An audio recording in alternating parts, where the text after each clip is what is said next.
Guys, Bharat के कई प्राचीन ऐतिहासिक और धर्म ग्रंथ ये साबित करते हैं कि डायनासोर के समय इंसान और सभ्यता मौजूद थी और लोग डायनासोर के बारे में जानते भी थे। बस उस समय डायनासोर का नाम डायनासोर नहीं था। ये डायनासोर नाम तो आधुनिक विदेशी वैज्ञानिकों ने दिया है। हम सब जानते ही हैं कि प्राचीन भाषा और आधुनिक भाषा में जमीन आसमान का अंतर आ चुका है। आधुनिक वैज्ञानिकों को तो डायनासोर का पहला जीवाश्म 1677 में मिला था।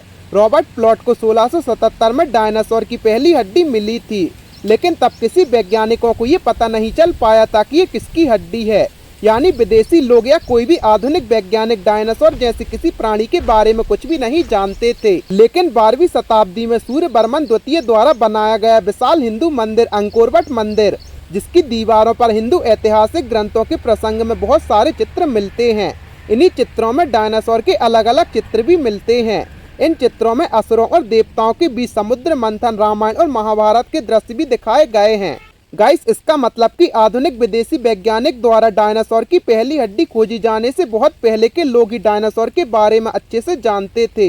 निश्चित ही उस समय के लोगों ने डायनासोर, ड्रैगन आदि के बारे में प्राचीन ग्रंथों में ही पढ़ा होगा, और जब प्राचीन ग्रंथों में इसके बारे में स्पष्ट लिखा है तो इसका मतलब कि इन्हें किसी ने देखा होगा, तभी तो इनके आकार प्रकार के बारे में जानकारी दे पाए। तो फिर इसका मतलब कि लाखों साल पहले इंसान भी थे और इतिहास भी लिखते थे। यानी मानव सभ्यता केवल कुछ हजार साल पुरानी नहीं है, बल्कि लाखों साल पुरानी है, और वो भी पूरी तरह उन्नत और विकसित अवस्था में। गाइस, डायनासोर का अंत एक एस्टेरॉयड के गिरने से हुआ, ये आधुनिक वैज्ञानिकों की एकमात्र अनुमान और कल्पना है। अपनी इस कल्पना पर वैज्ञानिक समय समय पर अपनी स्टडी और थ्योरी चेंज करते रहते हैं। इसके बारे में वैज्ञानिक कोई प्रमाण नहीं देते। आधुनिक वैज्ञानिक ने कह दिया और हमने मान लिया, इसका कोई प्रमाण भी नहीं मांगा। गाइस, वाल्मीकि रामायण में 4 दांत वाले हाथियों का जिक्र किया गया है। आधुनिक वैज्ञानिकों को भी 4 दांत वाले हाथियों के जीवाश्म मिले हैं, वो भी उस समय के जिस समय को रामायण का काल माना जाता है। आधुनिक वैज्ञानिकों ने इसका नाम गोमपोथेरे रखा है। गाइस, आधुनिक वैज्ञानिकों ने पहले 9 ग्रह बताए, फिर 8 ग्रह कर दिए।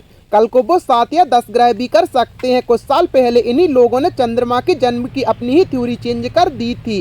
गाइस, वैज्ञानिक और मानव सभ्यता के जन्म की थ्योरी को लेकर आधुनिक वैज्ञानिक तो केवल बंदर, चिंपांजी और आदि मानव में ही उलझ कर रह गए हैं, और इन लोगों को आदि मानव के सारे अस्थिपंजर और खोपड़ियां अफ्रीका, ऑस्ट्रेलिया, यूरोप जैसी जगहों पर ही मिलती हैं, और उसी के आधार पर पूरी दुनिया की मानव सभ्यता का निर्धारण कर दिया। जबकि भारत में हर जगह की खुदाई में केवल मंदिर के अवशेष या विकसित मानव सभ्यता के ही चिन्ह मिलते हैं।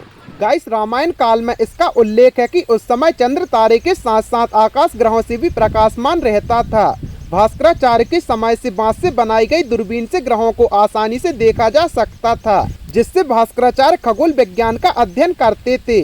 वहीं आज तो बहुत जगहों पर अब तारे भी ठीक से नजर नहीं आते, और यदि आधुनिक विज्ञान इसी प्रकार से विकसित होता रहा और मान लीजिए कि एक दिन सारा डेटा अचानक जल जाए, खत्म हो जाए, तो आज से हजारों साल बाद किताबों में यही लिखा जाने लगेगा कि तारे हमसे इतनी दूर हैं कि वो पृथ्वी से नजर नहीं आ सकते।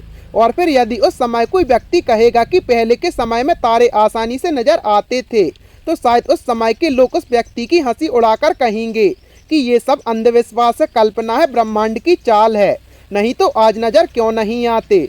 गाइस, कहने का मतलब ये है कि जो चीज आज नहीं होती है, जो आज नहीं दिखाई देती, तो इसका मतलब ये बिल्कुल भी नहीं है कि वो पहले कभी ना होती हो। आधुनिक वैज्ञानिकों के अनुसार पहले ऐसा बहुत कुछ हुआ जो तब के बाद आज तक कभी नहीं हुआ।